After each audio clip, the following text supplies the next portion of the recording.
Oke. Mudah-mudahan yang ngelihat bukan hanya sekedar Bayu, tapi yang lain juga. Oke, saya akan mulai sebentar. Oke, ini adalah sesi terakhir untuk kuliah umum. Kita akan membicarakan soal demokrasi dan demokratisasi gitu ya. Topik yang menurut saya sangat saya yakini Anda semua juga pasti punya perhatian untuk lebih mendalami apa yang dimaksud dengan kedua hal tersebut, gitu ya. Dan itu satu hal. Nah, hal yang kedua adalah saya ingin memberitahukan juga, mumpung saya ingat, eee, rencananya hari ini, mudah-mudahan sore atau malam gitu ya, kami akan kirimkan UTS, ujiannya. Nanti kalian bisa kerjakan take home test gitu ya. Saya nanti akan minta untuk dikumpulkan minggu depan gitu ya. Jadi soalnya itu nanti kalau nggak salah ada berapa soal saya lupa gitu ya dari saya sama Mbak Reni, silakan dijawab sesuai yang diminta. Setelah itu berarti sudah masuk ke dalam diskusi kelompok. Diskusi kelompok nanti akan berdasarkan yang sudah ditentukan bersama dengan siapa, saya siapa aja, terus kemudian sama Mbak Reni siapa aja. Oke, saya akan masuk soal topik ini. Ini satu topik yang saya yakin kita akan banyak diskusi panjang karena memang topik yang sangat real gitu ya yang kita bisa lihat dan kita perhatikan. Pertama adalah ketika kita membicarakan demokrasi, itu apa? Ya.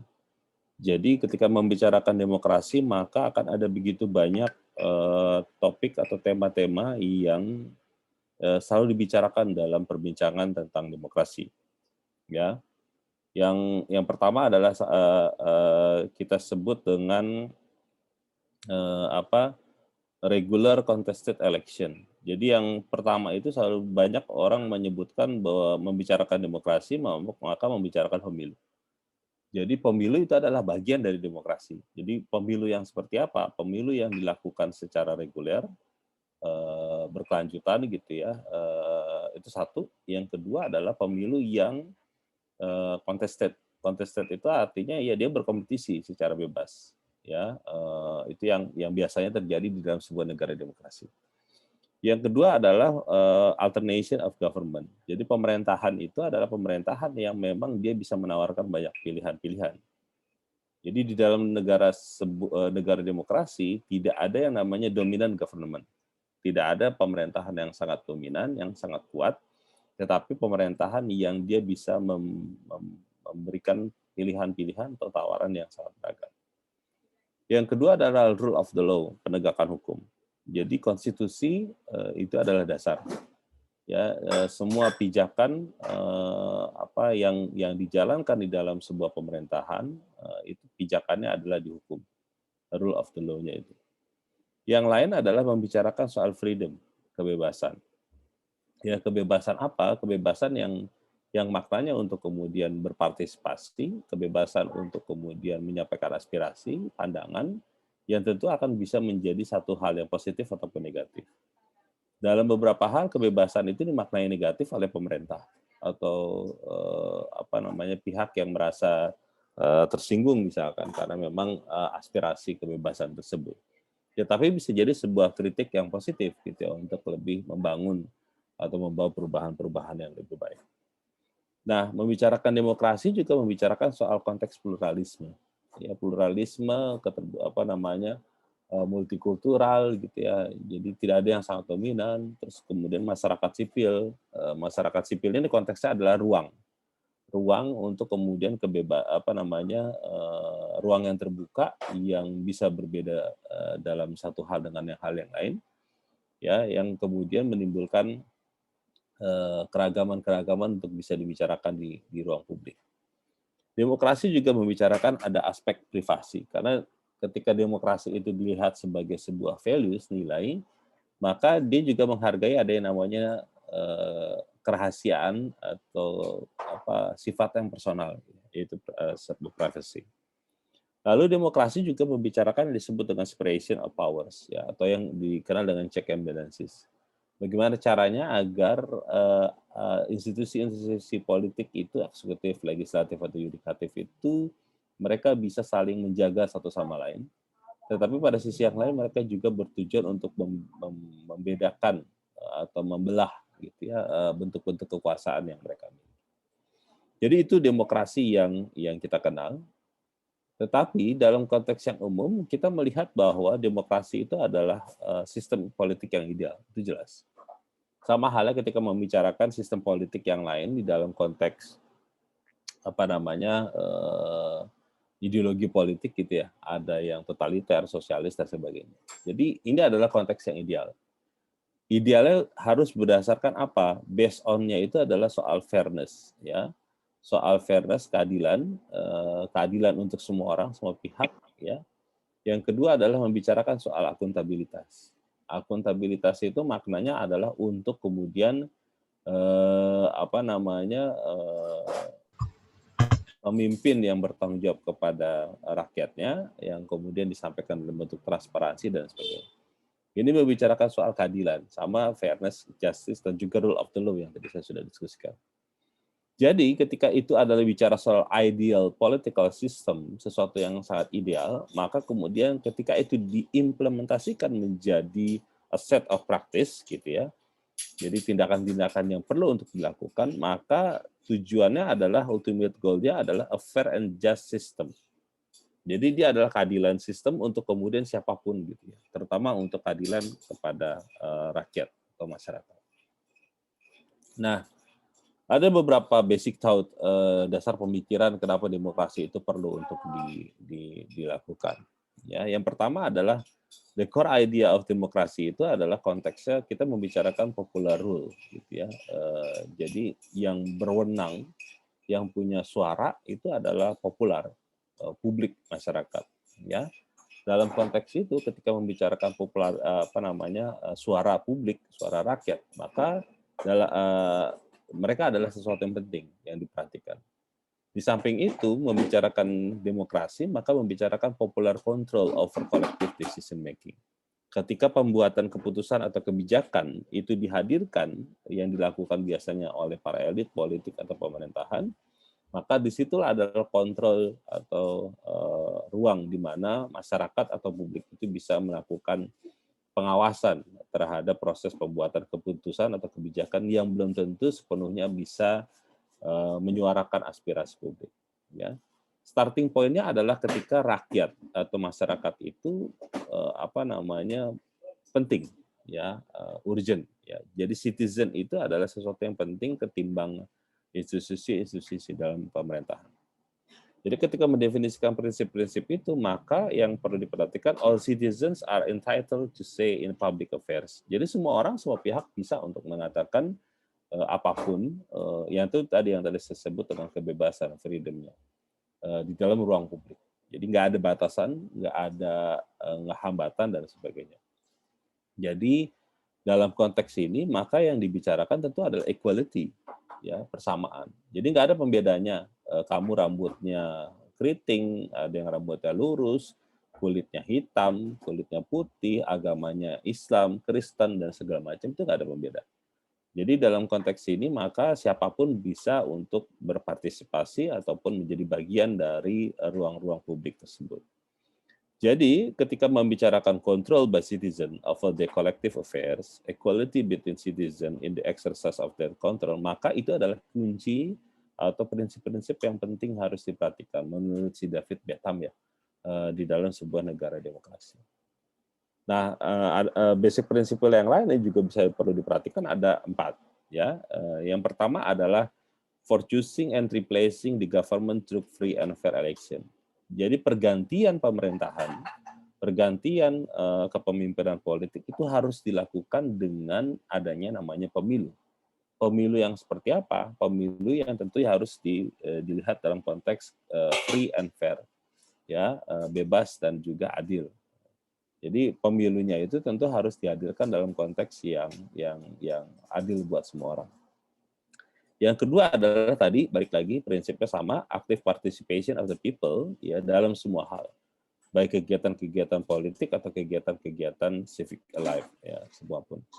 Yang ketiga adalah protection of the human rights of all citizens. Jadi bagaimana caranya negara itu melindungi hak-hak dasar, hak-hak penting bagi seluruh warga negara. Yang terakhir, yang keempat ada rule of the law, ya, di mana hukum itu dan segala prosedurnya itu dapat diaplikasikan untuk seluruh kelompok masyarakat. Ya. Tidak ada pengecualian apapun. Nah itu basic principle yang atau basic thought yang biasanya kita pelajari di dalam studi-studi demokrasi.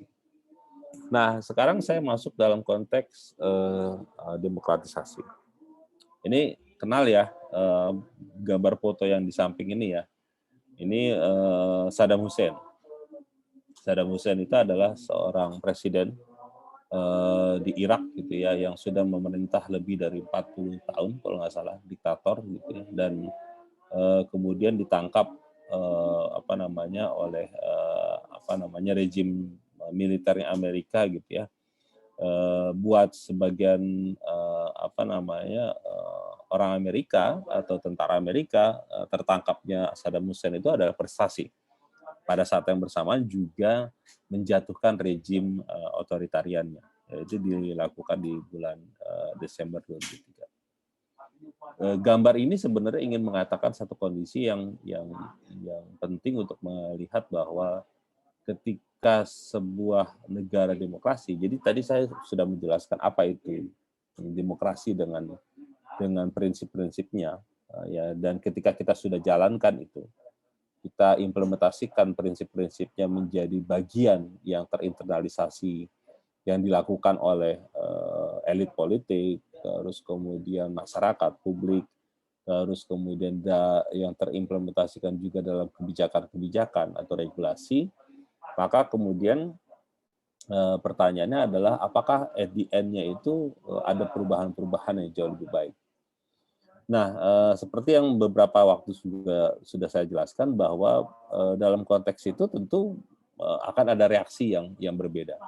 Ada negara yang tentu akan menjadi in the line of demokrasi gitu ya, sesuai dengan prinsip ataupun frame-nya dari sebuah negara demokrasi, tapi mungkin bisa jadi ada nggak seperti itu.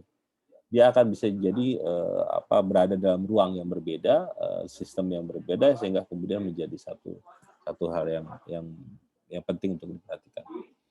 Nah, ketika di dalam situasi itu, maka yang perlu diperhatikan kemudian adalah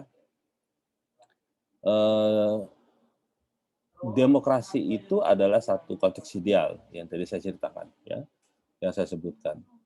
Tetapi untuk bisa mencapai konteks ideal itu, maka dia tidak berada dalam posisi yang sama.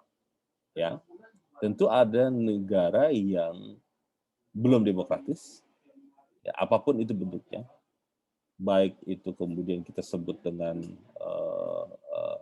otoritarian, kita sebut dengan diktator, atau ada juga yang menyebut dengan fasis atau sosialis atau apapun. Jadi non demokratis country. Ya, ketika dia bukan non demokratis, maka dia akan punya kondisi yang berbeda yang harus dipenuhi. Nah, sisi yang lain dalam konteks demokrasi itu yang juga harus dipenuhi, mungkin ada negara demokrasi yang tidak sepenuhnya full atau yang tidak sepenuhnya sama dengan apa yang terjadi di dalam sebuah negara demokrasi yang 100% atau dalam bahasanya Freedom House itu disebut dengan full of demokrasi, ya, 100%. Ada juga dalam konteks Indonesia penilaian terhadap demokrasi Indonesia juga nggak 100% juga gitu.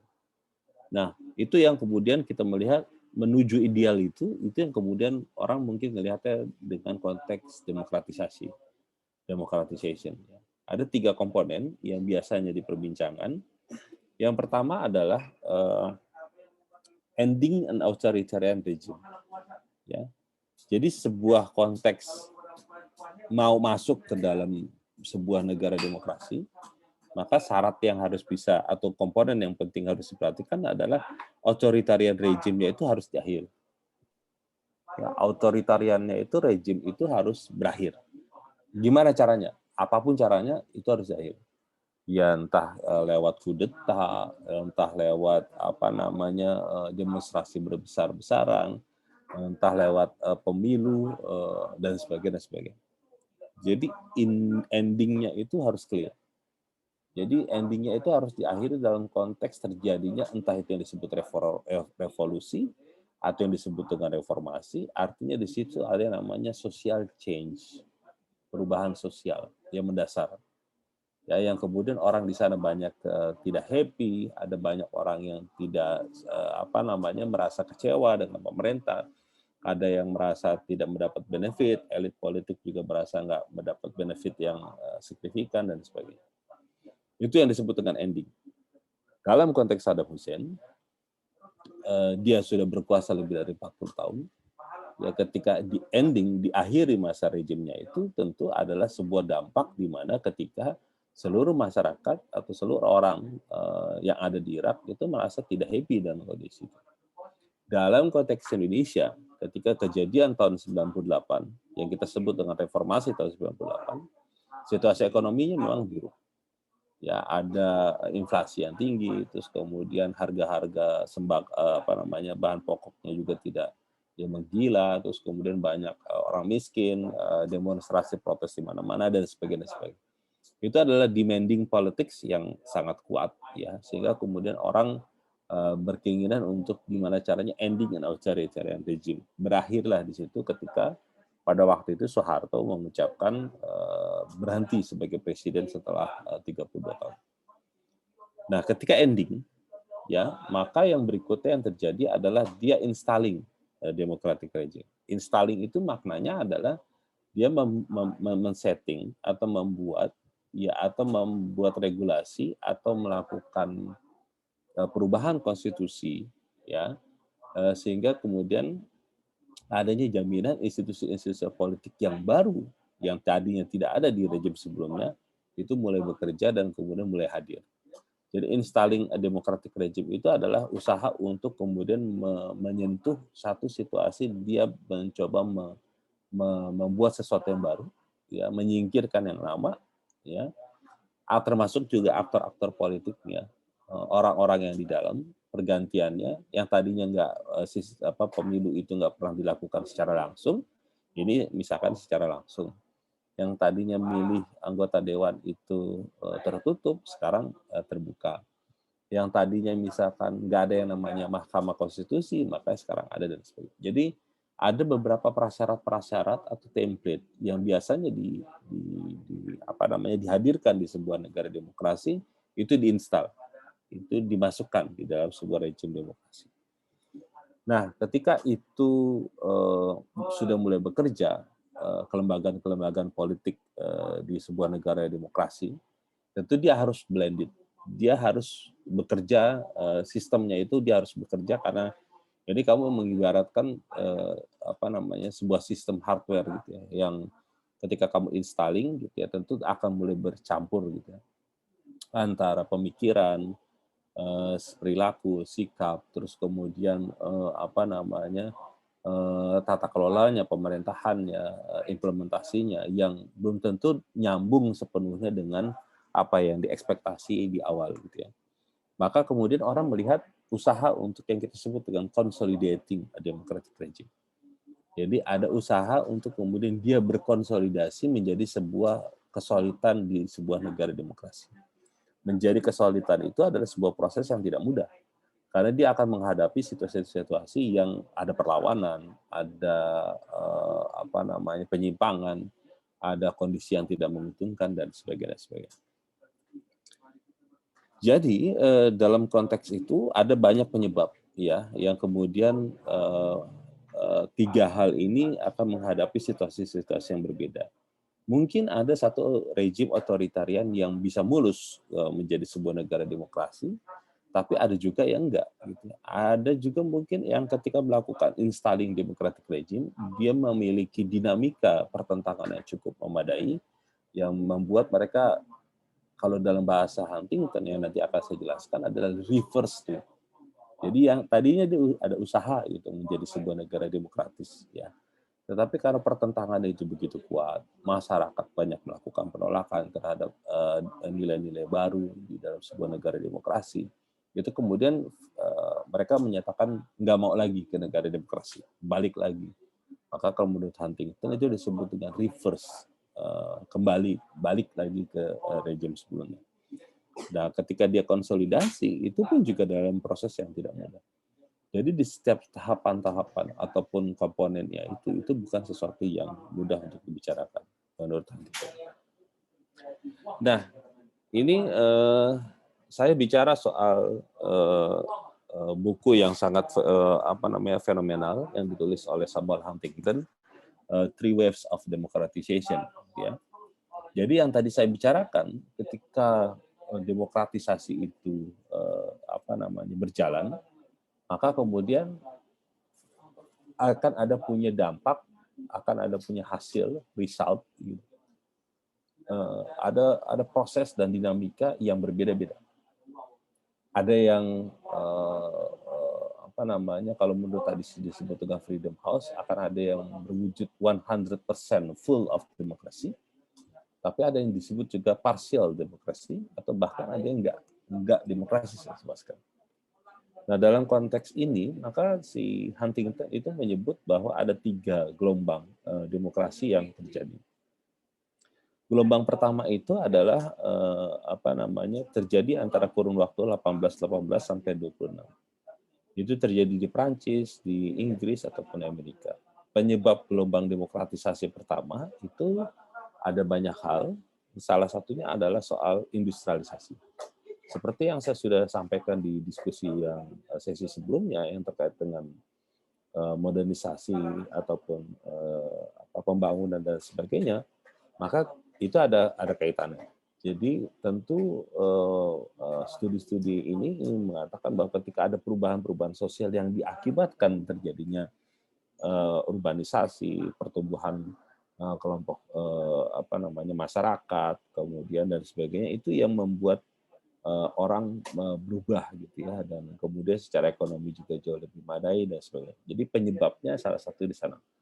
Jadi kenapa Inggris, Amerika mengalami demokratisasi karena arahnya ke sana.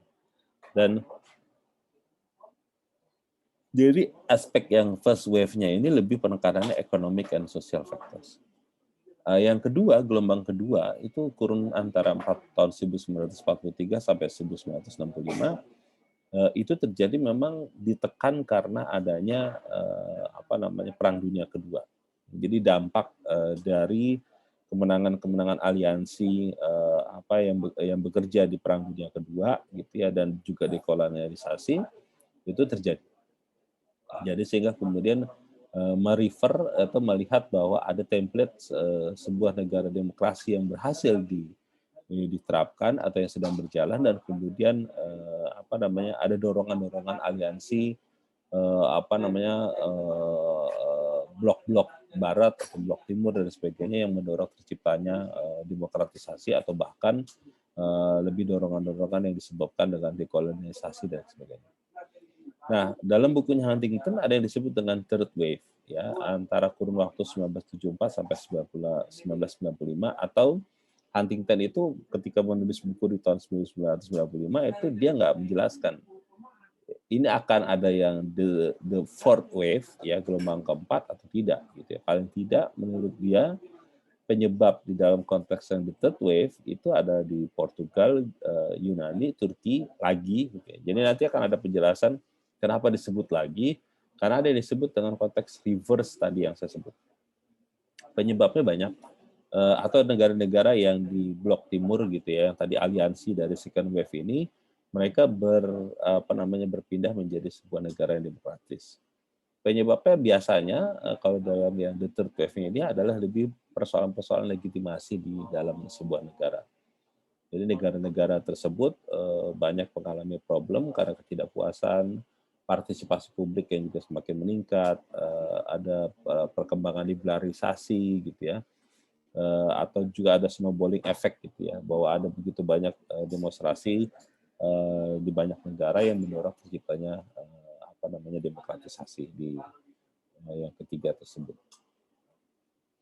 Nah, pertanyaannya kemudian adalah the third wave-nya itu ketika membicarakan gelombang ketiga, siapa yang disebut the third wave? Ya, dan kenapa disebut the third wave? Ya, faktanya adalah di kurun waktu yang tadi saya sebut ini ya, 74 sampai 95, faktanya ada sekitar 30 negara yang berada dalam sistem otoritarian itu bergeser ya menjadi sebuah negara demokrasi di rentang waktu 70 sampai 80. Jadi ada begitu banyak negara yang penyebabnya diantaranya adalah ini yang tadi sudah kita diskusikan. Yang kedua adalah ternyata yang gelombang ketiga ini itu dia mengalami perubahan-perubahan. Yang pertama itu adalah perubahan yang dia diverse, ya, dia balik lagi, ya, menjadi one party system. Yang tadinya negaranya sudah oke gitu ya untuk menjadi sebuah negara demokratis, tapi balik lagi, ya. Rejimnya kuat, terus personal dictatorship juga ada, oligarki juga semakin kuat, itu diverse. Dia balik lagi ke negara yang non demokratis, ya. Tapi ada yang sebenarnya berusaha untuk menjadi kembali negara demokrasi, ya. Jadi konteks yang saya ingin ceritakan adalah ketika dia sudah balik lagi ke negara yang otoritarian, tapi dia mau lagi masuk ke negara demokrasi, itu dia sedang berusaha keras. Ya, jadi para pemimpin politiknya itu berusaha untuk kemudian mencoba menarik kembali, mendorong kembali ke arah demokratisasi, tapi itu usahanya belum tentu berhasil. Itu contohnya ada di Spanyol, Portugal, Greece, Poland, dan sebagainya. Jadi saya ingin mengatakan bahwa membicarakan the third wave, ya, itu bukan dalam konteks yang mulus untuk menghadirkan bahwa proses demokratisasi itu adalah proses yang pasti akan berhasil, pasti akan at the end otoritarian akan berakhir, kemudian demokrasi akan muncul dan sebagainya. Enggak, ternyata memang ada usaha yang tidak mudah. Ada yang balik, ada yang berusaha balik, tapi belum tentu bisa dapat. Nah, baru kemudian setelah tahun 89 ketika kejatuhannya Rusia, Uni Soviet dan sebagainya, itu banyak yang bermunculan, banyak yang berkembang, karena memang terpengaruh dari situasi politik internasional pada waktu itu, hancurnya blok timur, gitu ya, negara-negara sosialis itu juga banyak hancur dan mulai berpikir untuk bergerak ke negara yang demokrasi. Sampai di sini dulu saya stop dulu. Silakan kalau ada yang ingin bertanya atau ada hal yang ingin diperjelas, saya silakan. Silakan, ada yang mau bertanya nggak?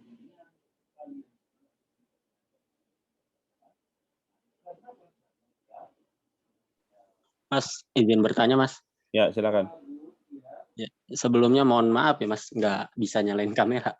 Oke, silakan. Menurut saya materi demokratisasi ini menarik ya, Mas.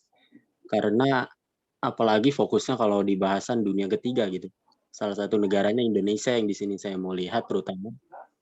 Sebenarnya saya berpatokan kembali ke dasar dari nilai demokrasi yang lebih fundamental menurut Montesquieu dalam bukunya yang berjudul The Spirit of Laws, di mana sistem demokrasi itu harus ditunjang oleh masyarakat yang memiliki kebijaksanaan.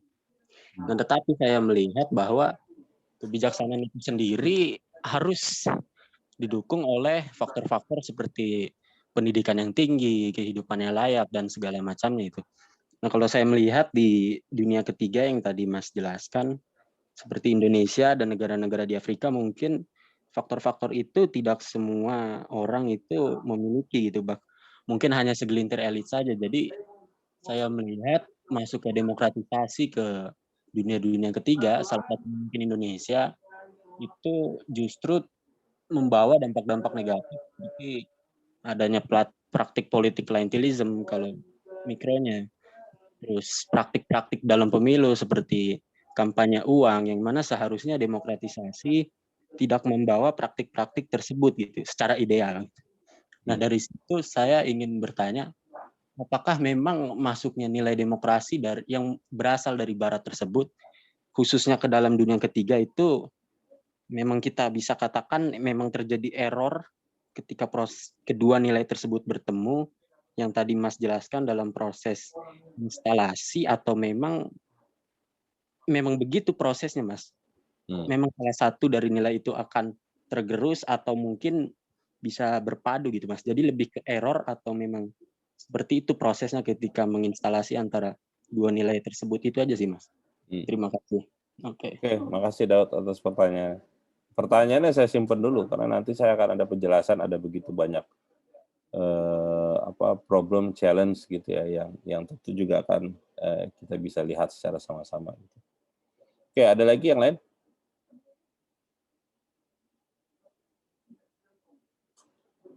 Oke, kalau nggak ada saya lanjut ya. Oke, nanti pertanyaannya Daud saya simpan dulu untuk kemudian kita lihat di akhirnya itu diskusinya seperti apa. Oke,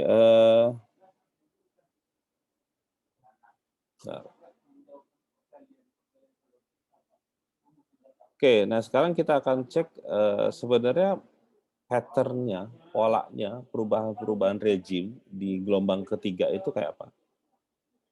Ya, tadi saya sebut ada yang usaha untuk kemudian balik gitu ya, menjadi negara yang otoritarian.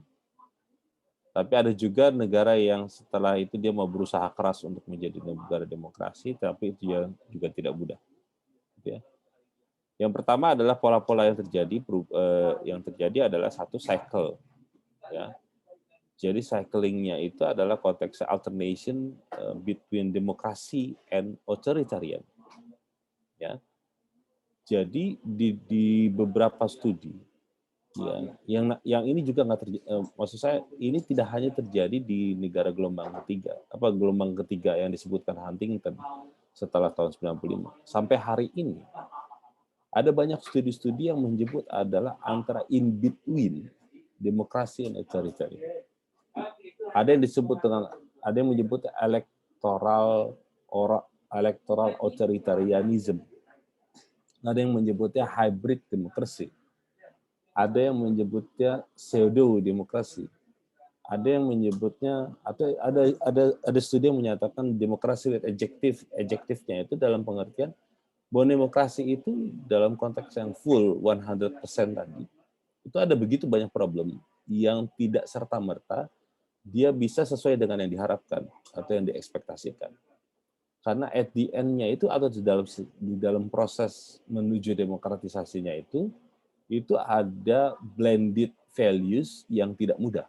Ya, yang tadi ini sebenarnya juga sudah ditanya sama Daud gitu ya. Bahwa blended values-nya itu nggak mudah karena ada masa-masa lalu atau dampak sosial yang memang satu waktu itu juga tidak mudah untuk bisa dilakukan. Ya, alternation-nya itu actually begins to function as a country political system. Jadi ketika itu balik lagi udah diinstal ya dan coba diterapkan, coba kamu bayangkan saja yang pernah saya juga ceritakan bahwa saya nggak ngomongin sebuah negara, ya, di sebuah komunitas gitu atau sebuah suku gitu. Kamu bayangkan saja ketika misalkan penentuan pemimpin kepala suku atau kepala kelompoknya itu komunitasnya itu yang dulu ditentukan berdasarkan kolektivitas, ya kesepakatan bersama, ya, karena memang ruang lingkupnya kecil, terus tiba-tiba kamu hadir gitu ya, ataupun siapapun orang luar hadir melihat proses itu dan kemudian tiba-tiba kamu menyatakan ketidaksetujuan bahwa ini tidak demokratis. Ya, demokratis yang kamu maksud adalah kebebasan individual. Ya, kebebasan individual, semua orang, semua pihak punya hak yang sama untuk bisa memilih pemimpin politiknya. Tiba-tiba kamu masuk di dalam ruang-ruang yang seperti itu dan apa yang terjadi? Apakah pasti akan ditolak? Iya, jelas itu ditolak. Jelas itu tidak mendapatkan satu restu dari kelompok masyarakat di situ. Karena ada kebiasaan custom yang memang tidak masuk. Sama halnya ketika membicarakan itu, tiba-tiba mereka dipaksa oleh negara untuk merubah sistem apa yang mereka punya, dan kemudian mereka harus adjust, beradaptasi untuk bagaimana sistem yang baru tersebut mulai bekerja. Nah, itu yang terjadi. Ya, jadi tentu ada nilai-nilai antara demokrasi dan otoritarian itu yang berkembang menjadi cycle. Yang kedua, second try pattern. Jadi ketika demokrasinya masih dianggap lemah, masih dianggap belum sepenuhnya kuat gitu ya, masih ada banyak pertentangan kelompok, masih ada penyelesaian konflik dilakukan menggunakan senjata, terus kemudian elitnya juga banyak yang masih bertikai dan sebagainya, maka itu memberi ruang untuk kembali ke otoritarianisme.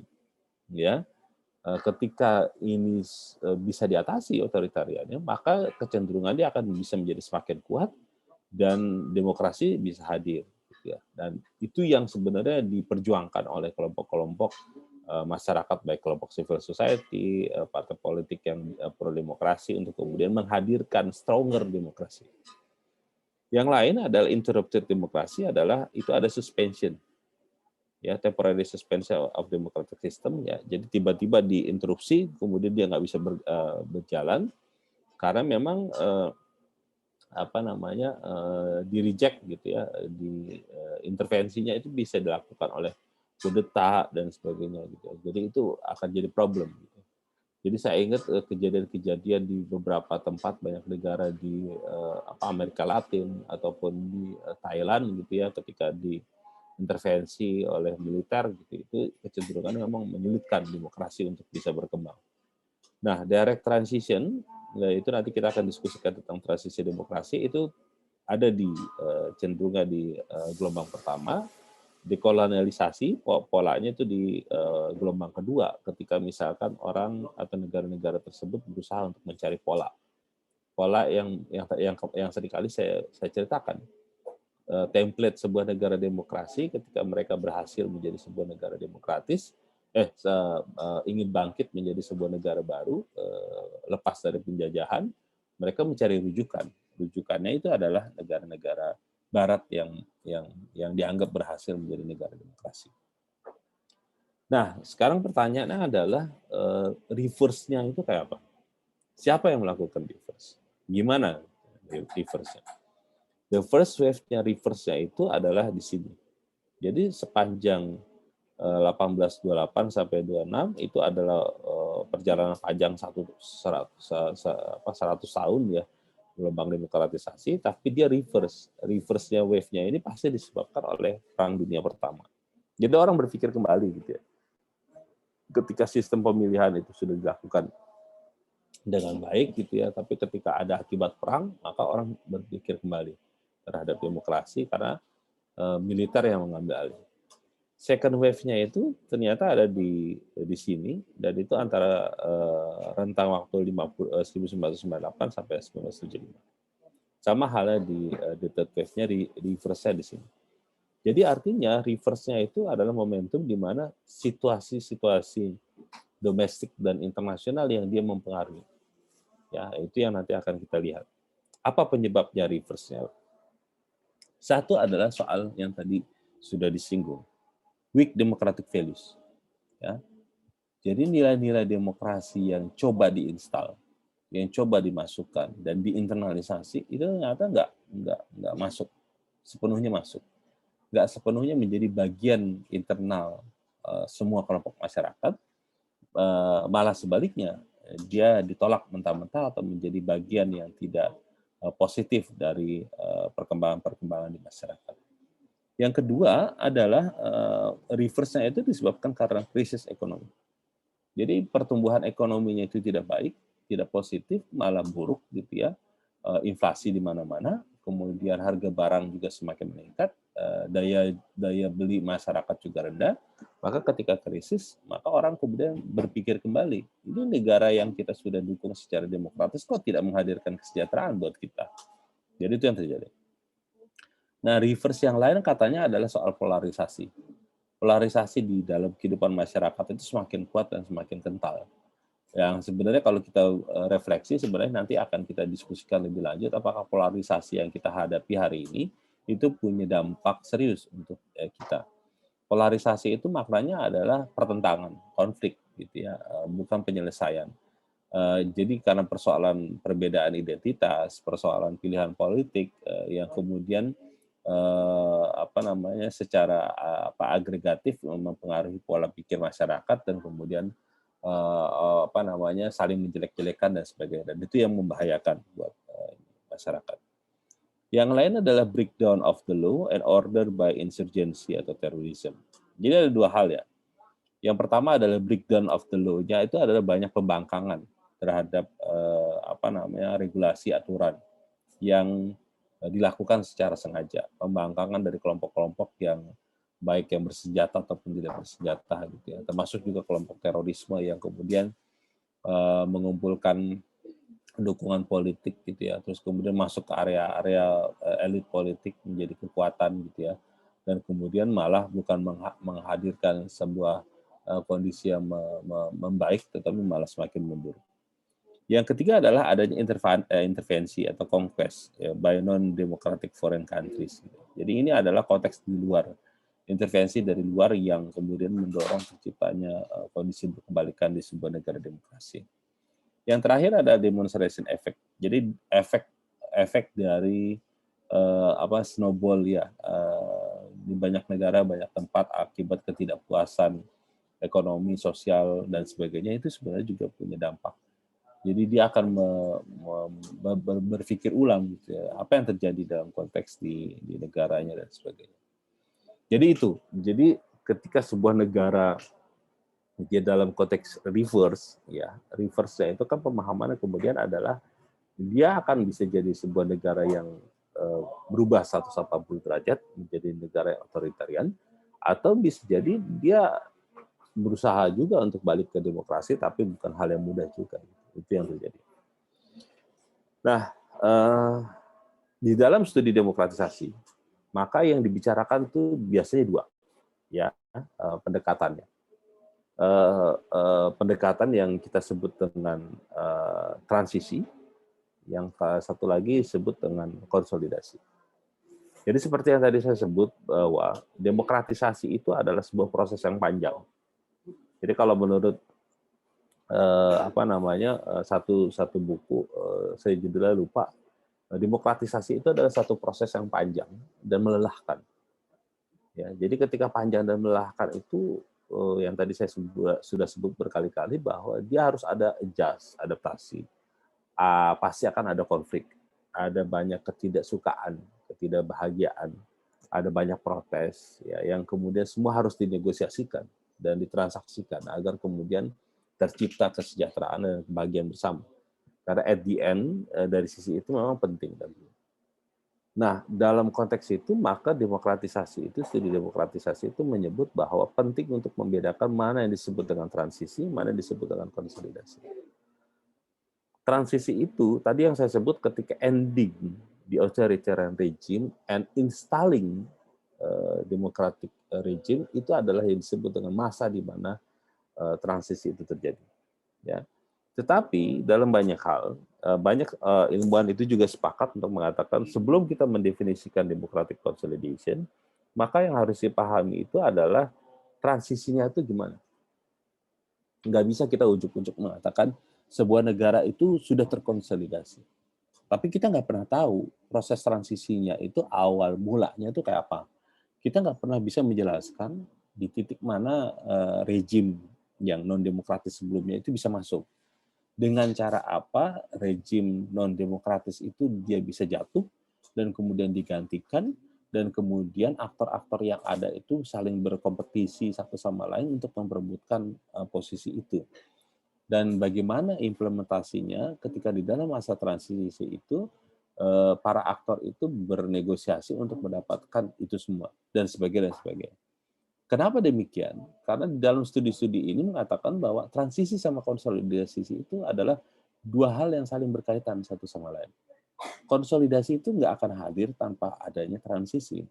Transisi itu nggak akan selesai ya ketika kita menyebut Di titik mana demokrasi itu bisa kita lihat perbedaannya antara masa sebelum dan sesudahnya. Jadi itu dua hal yang berkaitan satu sama lain. Nah, democratic transition is a phase, ya. Jadi ini adalah fase, tahap, gitu ya. Transisi dan konsolidasi itu adalah tahap. Ketika power from authoritarian regime, kekuatan dari rejim otoritarian itu diambil paksa dan digantikan dengan new democratic regime. Makanya tadi saya bilang, transisi itu dimulai ketika ending authoritarian regime, masanya sudah berakhir, dan kemudian diganti dengan instalasi. This phase leads to a typically lengthier process of democratic consolidation, where institutions find a basis for the long term. Jadi, fase transisi itu adalah fase yang ketidakpastian. Jadi kalau dalam studi-studi demokrasi, democratic transition itu adalah fase ketidakpastian. Nggak jelas. Nggak jelas itu dia kapan akan berakhirnya. Karena setiap ketika dia melakukan instalasi, maka tentu akan ada pergolakan, ada pertentangan, ada konflik yang tentu itu harus dinegosiasikan, yang harus dibicarakan, yang harus disepakati, dan sebagainya. Jadi democratic transition itu adalah satu proses yang memang panjang, yang tidak mudah gitu ya untuk mencipta masuk ke dalam area berikutnya di democratic consolidation. Ya. Jadi fase democratic consolidation ya pasti akan dimulai dari fase transisi. Jadi setelah terminologinya sudah bisa dibedakan, maka ada beberapa common elemen yang harus dibicarakan. Satu, ya, transition to democracy could happen, bisa terjadi in one of several ways, ya, hanya satu dari banyak cara, tapi yang penting untuk diperhatikan, but in all of the ways, satu caranya itu adalah elites within and outside of power as seen the most. Jadi yang dibicarakan adalah elit. Ya. Jadi democratic transition itu membicarakan elit. Tanpa elit, maka nggak akan ada bicara soal transisi. Ya, kita sudah bicara ya elit ya di dalam pertemuan beberapa waktu yang lalu. Elit yang ada di mana? Elit yang ada di dalam kekuasaan dan elit yang di luar kekuasaan. Mereka aktor penting, mereka yang menggerakkan, mereka yang memuluskan, mereka yang berdiskusi, mereka yang membicarakan, mereka yang bersepakat, dan sebagainya. Jadi ketika kamu membicarakan transisi demokrasi, lihatlah mereka. Lalu pasti ada yang bertanya, lalu Mas gimana posisi publik atau masyarakat? Publik itu memberikan aspirasi, publik itu menyampaikan pandangan. Tapi ketika membicarakan proses transisinya itu pembicaraan elit. Pembicaraan antara presiden dengan ketua DPR, perbincangan antara para politisi di DPR, para menteri-menterinya, kepala panglima tentara dan sebagainya. Itu elit. Ya. Yang kedua, democracy can evolve when a reform-minded leader takes the reins of the powers and marginalized hardliners in power. Yang kedua, yang harus muncul itu adalah harus ada orang, tokoh, ya, yang punya pandangan reform, yang melakukan ingin perubahan. Dia harus democratic transition itu selain tadi kita bisa memetakan aktor tadi di luar dan di dalam kekuasaan. Yang kedua adalah kamu harus bisa melihat siapa aktornya, figurnya, yang sentral, yang membawa perubahan-perubahan itu, yang mempropagandakan perubahan itu, yang mendorong terjadi perubahan rezim. Ya, itu. Ya, karena dengan konteks dia, maka transisi itu bisa terjadi. Dalam konteks itu, dia bisa memobilisasi massa. Terjadi demonstrasi, mobilisasi dukungan, perpecahan di kalangan elit, dan sebagainya. Nah, pada saat sisi yang lain, ketika ada tokoh kuat atau tokoh figur yang bisa melakukan itu, maka sisi yang lain, faktor yang juga penting untuk diperhatikan adalah marginalized hardliners-nya itu. Siapa hardliners-nya itu di dalam kekuasaan? Bisa jadi tentara, bisa jadi partai status quo yang dia sudah dikucilkan perannya dan nggak punya tempat, dan yang berkuasa ini adalah orang-orang yang entah di kelompok oposisi ataupun kelompok yang sedang di atas angin. Yang ketiga, demokrasi can come about because of a negotiated process between reform-minded opposition leaders. Nah itu ya.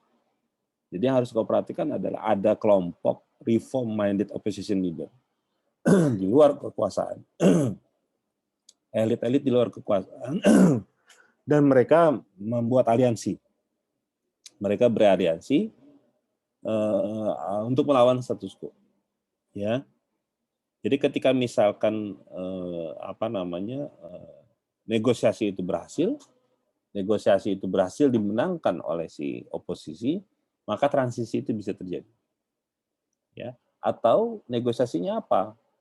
Negosiasinya itu bisa terjadi karena kelompok oposisi memberi kewenangan kepada si status quo untuk bisa berjalan, tapi dengan syarat. Misalkan pemilunya harus di ini, itu, dan sebagainya. Jadi ada konteks di mana rezim sebelumnya itu kolaps, jatuh, ya, baru kemudian masuk rezim baru yang bisa menandai sebuah proses democratic transition itu terjadi.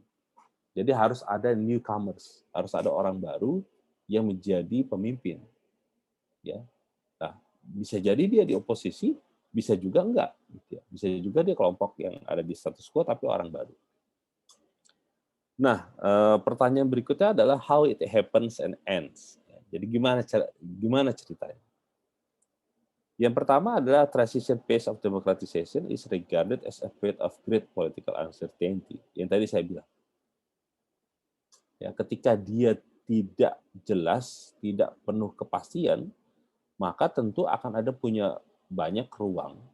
Ya, semua aktor itu untuk melakukan gerak-gerak politiknya, tindakan-tindakan politik ya. Yang tadinya status quo merasa dia tadinya lemah gitu ya, terus kemudian dia berusaha untuk melobi kelompok komposisi agar kemudian dia bisa mendapatkan political benefit dari itu. Nah, yang tadinya oposisi itu lemah, itu ngambil peluang untuk mendekat ke status quo. Nah, negosiasi-negosiasi itulah yang membuat situasi uncertainty, nggak jelas gitu ya. Fase ini entails the broader and more complex process ya. Yang tadi saya bilang proses ini adalah kompleks associated with the institutionalization of a new democratic set of rules of political life. Jadi ini adalah stage is regarded as a hybrid regime. Jadi dia adalah blended, campuran antara a set of rules, new set ya. Jadi sistem baru yang sudah mulai bekerja, diinstal gitu ya, dan kemudian trying and error. Kalau tadi ada temannya Daus itu tadi bilang, kalau error gimana Mas? Ya itu yang terjadi konteksnya, kompleks. Jadi ketika sistem pemilu presiden pertama kali kita dijebloskan, diadakan, nggak ada yang menyangka bahwa ternyata itu bisa dilakukan. Awalnya itu banyak orang khawatir. PDIP waktu itu khawatir, Megawati merasa nggak nyaman dengan pilkada pemilu langsung, karena kita nggak pernah punya pengalaman soal pemilihan langsung, karena nanti akan memecah belah persatuan dan segala macam dan sebagainya. Tapi itu bisa. Nah, itu yang disebut adalah institutionalization of a new democratic set of rule in political life. Ya, the main feature of this stage is that institution of the old regime coexist with those of the new regime, and authoritarian and democrats often share power dan sebagainya. Jadi dalam konteks ini tentu adalah baik lagi adalah soal bagaimana itu bisa dinegosiasikan. Yang rezim lama itu sebenarnya bukan hanya sekedar dimarginalisasi, tapi kalau bisa dihilangkan. Ya. Misalkan ada semangat misalnya rezim militer itu dibinasakan atau dihancurkan, bisa saja gitu. Tapi tentu itu kan bukan hal yang mudah. Di sisi lain kayak di Thailand, rezim militer itu dibutuhkan. Ya, jadi artinya tarikan-tarikan ini itu terjadi ya di dalam konteks democratic transition. Institusi-institusinya juga bekerja, ya peran-perannya, fungsinya dan sebagainya. Jadi endingnya democratic transition itu apa? Ketika a new democracy has promulgated a new constitution. Jadi ada namanya konstitusi baru, ya. Sebagai hasil dari negosiasi politik, ya, adaptasi dari konteks di mana institusi baru itu masuk di dalam konstitusi, menggantikan yang lama, dan setelah itu adanya free election, ya, yang menghilangkan antara few barriers to mass participation. Jadi setelah itu maka hadirlah pemilu. Jadi transisi itu komplit atau diakhiri adalah ketika misalkan sudah ada konstitusi, ada aturannya, dan kemudian ada election. Ini ada pandangan yang seperti itu. Dalam beberapa hal itu bisa dipahami. Tetapi ada studi-studi yang juga mengatakan bahwa transisi itu dihitung. Jadi transisi itu bisa diselesaikan misalkan setelah 2 atau 3 kali pemilu. Bisa dilakukan secara baik, ya, free and fair election gitu ya, pergantian kepemimpinan juga tidak ada pergolakan dan sebagainya. Nah, democratic transition menurut Lynch and Stepan adalah komplit ketika when sufficient agreement has been reached about political procedures to produce an elected government. Jadi sudah ada kesepakatan, ya, dalam konteks tadi jelas contohnya ada yang menempatkan konstitusi, kemudian ada pemilu. When a government comes to power that is direct result of the free and popular vote, ada pemilihan langsung, pemerintahannya sudah menjadi pemilihan pemerintahan baru. When this government de facto has the authority to generate new policy. Si pemerintah yang baru itu dia punya kesempatan, punya kewenangan untuk melakukan banyak kebijakan baru, menginstal banyak kebijakan baru, ya. And when the executive, legislative, and judicial power generated by the new democracy doesn't have to share power with the other bodies to do. Jadi ketika dia melihat kekuasaan-kekuasaan di eksekutif legislatif ini, itu dia bisa bekerja dan nggak berbagi yang lain. Jadi pemisahan kekuasaan check and balances itu benar-benar sudah bekerja. Itu kira-kira dulu untuk yang democratic transition. Saya kasih kesempatan kalau ada yang ingin bertanya atau berkomentar. Silakan. Mas, boleh nanya, Mas? Boleh nanya? Silakan. Ya, saya Daniel, Mas. Ingin nanya. Ya, ayo silakan. Kalau dalam konteks ini kan ini kan untuk negara-negara yang yang memang dari tekanan dari masyarakat itu kayak demonstrasi, kayak lihatnya kayak gitu, Mas. Tapi mungkin bagaimana karena ini kan menunjukkan negosiasi gitu. Misalnya Indonesia kan ada kan semacam itu mirip seperti apa yang dicontohkan dalam PPT ini. Nah, tapi bagaimana gitu dengan negara-negara yang demokratisasi itu diatur gitu, dipaksakan karena misalnya faktor perang gitu. Misalnya Jerman dulu kan dari rezim Hitler yang otoriter kan karena dia kalah dipaksa Amerika untuk jadi negara demokratis gitu. Atau enggak Italia gitu misalnya gitu. Itu kan contoh-contoh dari negara demokratis yang istilah dipaksa untuk negara otoriter yang dipaksa untuk menjadi demokratis karena tekanan dari yaitu kalah perang gitu loh, bukan karena negosiasi antar kedua belah antar rezim lama dengan rezim baru gitu, atau enggak dia kayak di Myanmar gitu, demokratisasinya didesain sendiri 100% oleh elit lama gitu tanpa adanya input dari kelompok-kelompok masyarakat gitu. Itu bagaimana gitu, Mas? Ngeliat tipe-tipe yang tidak sesuai dengan apa yang tadi disebutkan dalam PPT ini. Gitu. Ya sebenarnya prinsipnya hampir sama ya. Jadi proses democratic transition itu kan tidak serta-merta untuk mengatakan bahwa aktor lama sama aktor baru bernegosiasi. Studi-studi yang berkembang itu kan banyak memang menceritakan kondisi yang kekinian dan ya bahwa rezim lama itu berkompetisi ataupun bertarung ya dengan kelompok rejim-rejim yang kelompok oposisi ya. Jadi bukan karena kondisi perang, bukan karena dipaksa seperti yang dilakukan oleh Irak gitu ya, atau Afghanistan yang dipaksa untuk kemudian mengikuti apa yang dimaui oleh Amerika Serikat pada waktu itu. Jadi konteks dalam tanda kutip dipaksa itu memang sebenarnya satu sisi untuk democratic development itu mudah. Karena ada pengawasan langsung dari pihak luar untuk memantau secara serius bahwa sharing of power-nya sudah terjadi misalnya. Kewenangan dari eksekutif masih terlalu dominan, terus kemudian dipaksa untuk dikurangi misalnya. Dan sebagainya. Jadi itu terjadi itu di beberapa negara di Timur Tengah gitu ya, yang karena memang dipaksa oleh Amerika Serikat untuk menjadi semua negara demokrasi. Nah, yang menarik itu adalah diskusinya menurut saya adalah yang di internal ini, ya, bukan karena paksaan, dia alamiah gitu. Alamiahnya itu karena memang masyarakat kecewa, protes ada di mana-mana, ekonomi krisis, ya, terus kemudian elit politik terbelah, gitu ya, terus kemudian kekerasan ada di mana-mana. Si sang presiden atau pemimpin politik juga sewenang-wenang, ya, melakukan kekerasan, penangkapan, pembunuhan dan sebagainya.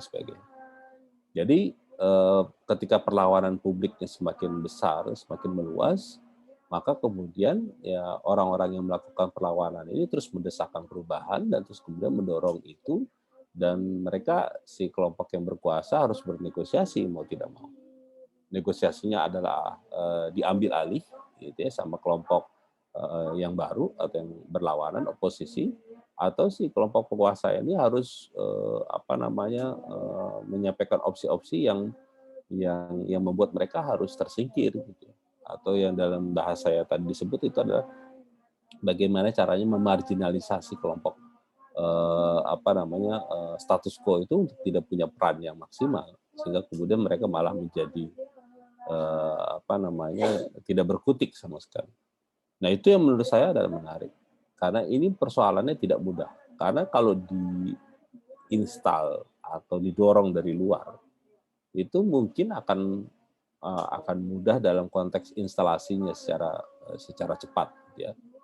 Karena di situ ada tekanan dari luar, controlling juga kuat dan sebagainya. Sementara kalau di dalam ini bukan hal yang mudah, makanya banyak studi demokrasi itu punya perhatian soal ini karena ini proses yang sulitnya minta ampun. Nggak akan ada yang bisa memprediksi. Ya, negosiasinya alot, transaksinya itu nggak mudah, gitu ya. Dan bahkan residunya itu nggak selesai di hari itu saja, gitu. Tidak diselesaikan dalam kurun waktu 1 atau sampai 5 kali pemilu, atau bahkan bisa terus-menerus sampai sekarang. Ya, jadi prosesnya itu adalah menimbulkan banyak keraguan. Ya, apakah benar yang dimaksud dengan demokratisasi itu sudah benar-benar terjadi misalkan di masyarakat kita hari ini dan sebagainya. Termasuk kita semua gitu. Untuk melihat konteks Indonesia hari ini kan orang juga sekarang ragu, apa benar kita sudah masuk dalam konteks yang disebut dengan konsolidasi, nanti kita akan diskusikan. Atau ketika residu-residu masa lalu itu masih menjadi problem yang menjadi serius dan sebagainya. Jadi itu yang bisa diperhatikan ya. Ini sambil nanti saya akan masuk ke yang democratic consolidation. Jadi ini proses yang nggak gampang, gitu, nggak mudah. Dan nggak ada jaminan juga ketika misalkan yang diinstal dari luar, ketika itu sudah jalan berhasil di Afghanistan ataupun di Irak gitu, terus kemudian akan mulus begitu saja, enggak juga. Pasti nanti kan ada perlawanan, pasti kan ada pertentangan gitu. dan kita sebagai seorang political scientist, orang yang belajar ilmu politik, maka yang menarik itu adalah melihat itu, dinamika itu. Kenapa sebagian kelompok masyarakat itu menolak pemilihan langsung? Kenapa sebagian masyarakat yang mementingkan asas kolektivitas, gitu ya, merasa bahwa itu adalah ancaman ketika membicarakan soal individualistik atau one man one vote dan sebagainya. Jadi itu ya, Daniel. Baik, makasih Mas. Oke. Kita lanjut ke slide yang terkait dengan democratic consolidation. Lalu apa yang dimaksud dengan konsolidasi?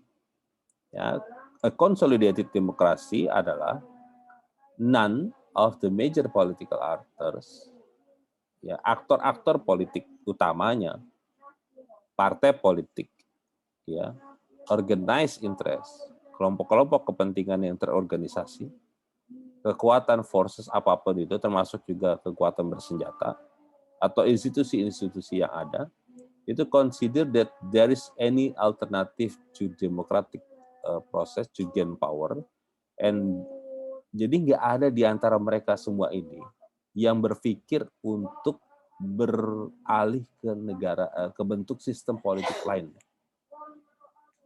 Ya, jadi mereka itu nggak punya pikiran untuk mengambil alih kekuasaan dengan cara lain.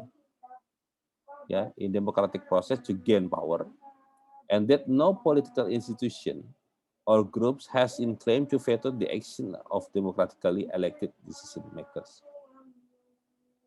Jadi kalau dalam bahasa yang paling kerennya itu katanya the only game in a town. Artinya adalah ini ada cerita kalau dulu studi-studi demokratisasi yang dituliskan oleh Joan J. Linz dan Alfred Stepan, dia bilang bahwa the only game in town itu artinya ketika ada di sebuah kota. Ya, ini diistilahkan pada zamannya Amerika pada zamannya cowboy dulu gitu ya. Jadi ketika orang itu percaya bahwa semua pertarungan itu adalah lewat tembak-tembakan gitu ya, maka ya itu yang harus dipatuhi, itu yang harus diikuti. Jadi ketika hanya satu-satunya ya orang percaya bahwa demokrasi itu adalah sistem politik yang paling ideal, ya maka kemudian semua sepakat soal itu. Yang lain nggak pernah punya kepikiran, nggak kepikiran itu maknanya nggak sempat terpikirkan atau bahkan berusaha untuk mencoba menjalankan itu. Ya, jadi karena itulah maka konsolidasi bisa tercipta. Jadi orang lain atau aktor-aktor lain, ya mau elit politik, tentara, terus kemudian pimpinan-pimpinan lembaga politik, partai politik, siapapun itu nggak pernah kepikiran untuk keluar dari sistem politik yang demokrasi. Apapun itu. Jadi ketika itu sudah ada, maka mereka sangat percaya bahwa ya, demokrasi adalah the only game in town.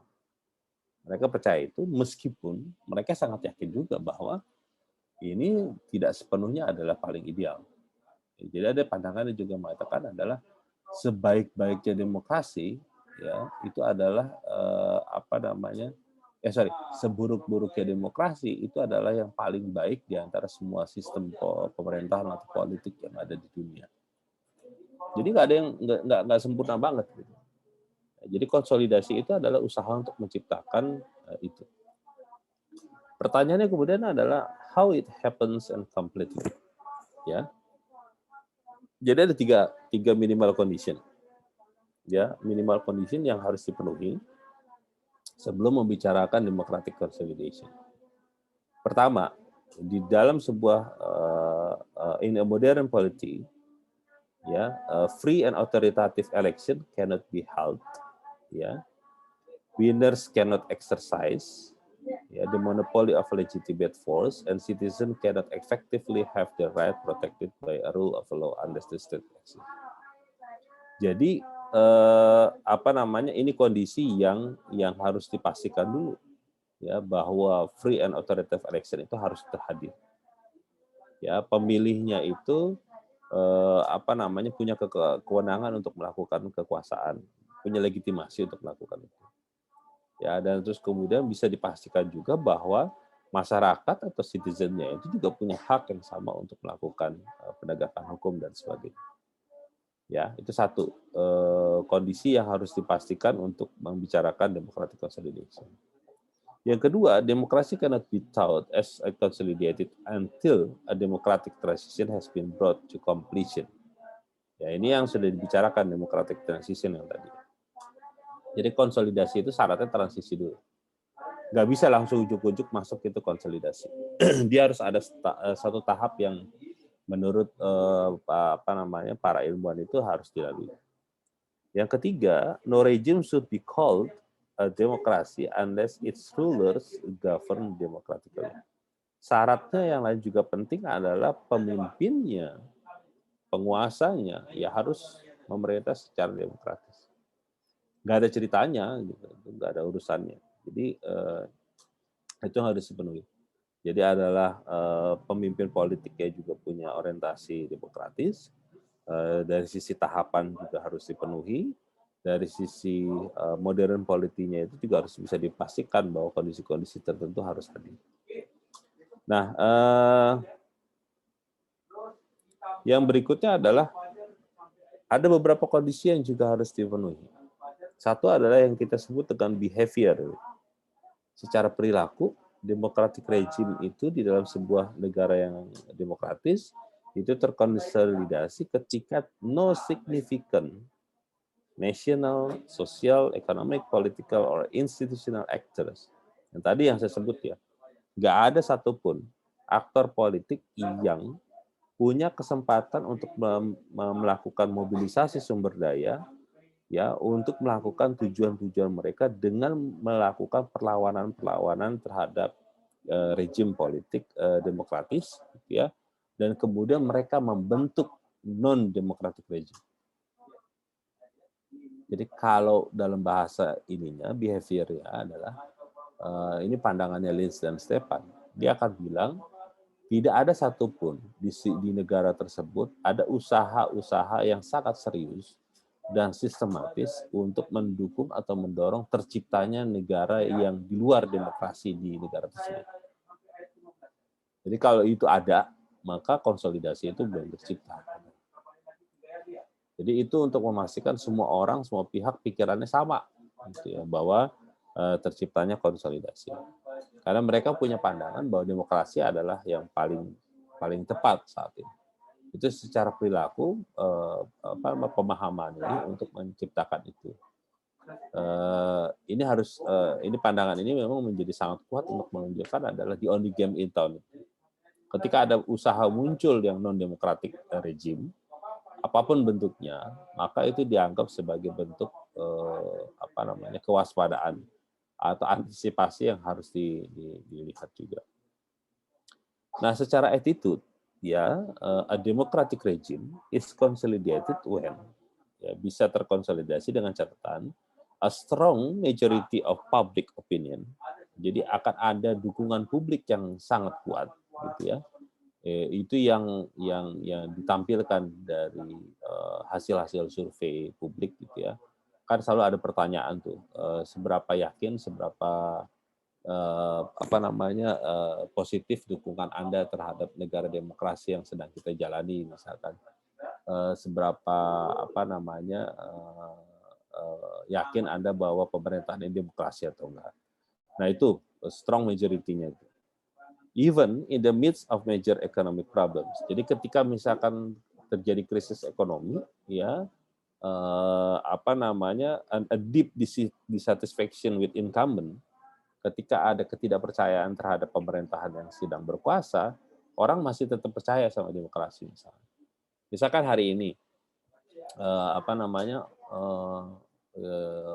krisis pandemi gitu ya, sedang menghantui Indonesia gitu, dan orang masih melihat ternyata Pak Jokowi bisa menghadapi itu.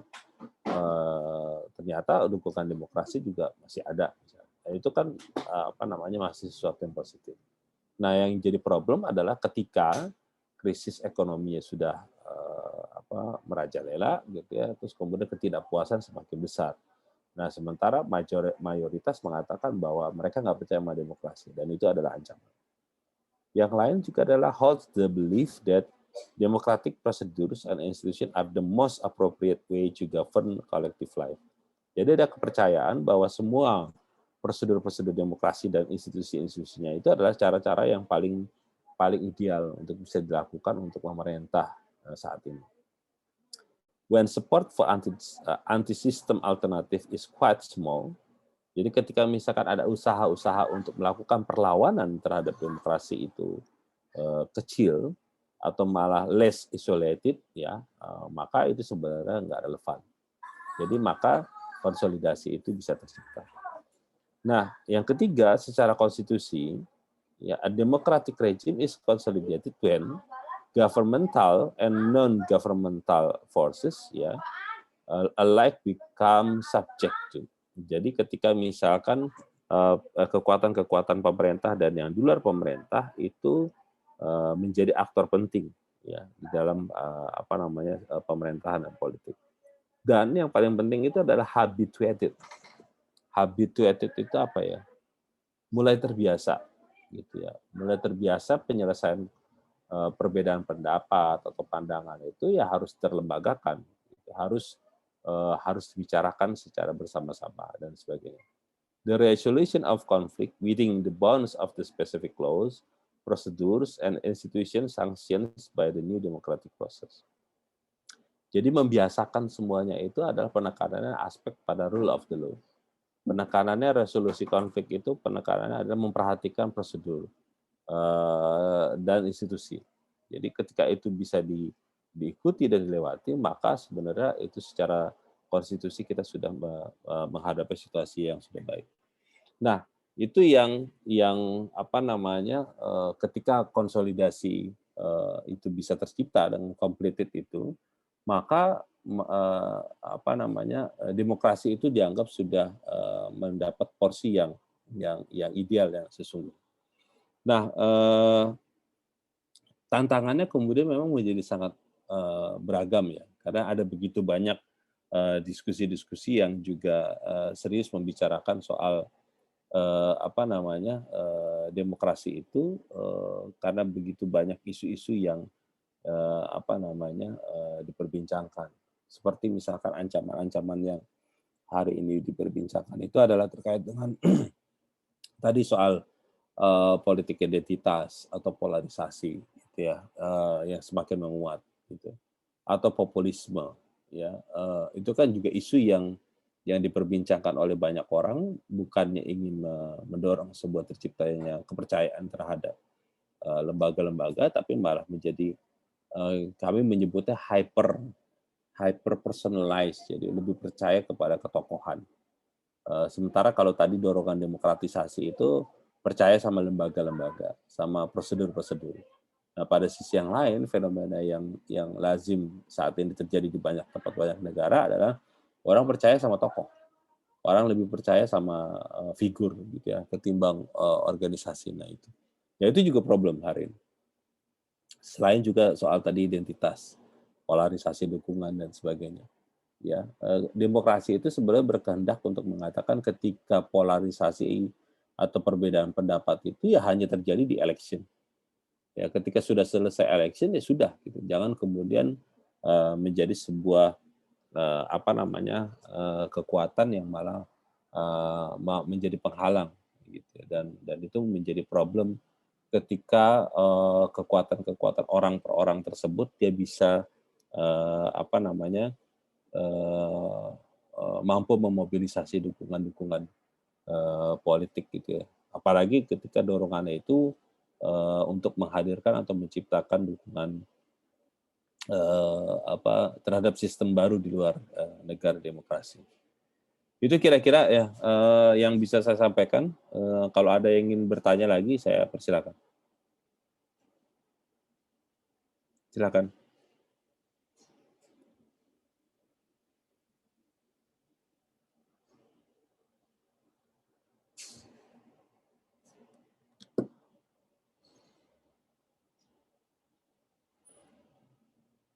Oke. Gimana? Kalau misal nggak ada, saya cukupkan.